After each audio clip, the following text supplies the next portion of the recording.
Ay nako, sorry ho. Medyo nagkabaraho yung isa, pero continuous to natin. Ito ho na yun, after 10 minutes, lalagay ko na ho ang mga gulay. Pero syempre, lalagyan ko ng konting crushed red pepper, pero para medyo umanghang ng konti lang naman ang ang sabaw, para may konting kick.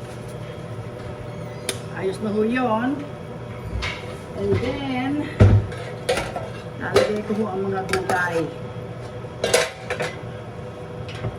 Ito ay okra. Remember, nauna na ho ang labanos. Kasi yun naman ho hindi natutunaw. Kaya inuna ko na ho ang labanos. Lalagay ko na rin ho ang sili. Tatlo. Pero hindi ko ho kakatin para hindi masyadong maanghang dahil nilagyan ko na ho ng crushed pepper. Kaya hindi ho aanghang yan. Pero kung gusto nyo umanghang, pag nagpatis kayo, kunin nyo na lang ho ito at hatiin ninyo sa gusto nyo. Okay.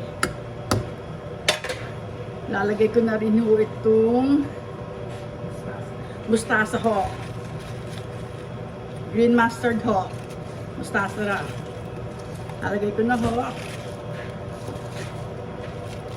Pakukuliin ho ito, mga 10 minutes, luto na ho ito. Pababayaan ko na lang ganito to, hanggang sa maluto. So, ayan na ho. Tapos, aking iiwanan na ganito, 10 minutes. At in 10 minutes, tapos na ho ito. So, sige ho, maraming salamat. And I'll talk to you later. So,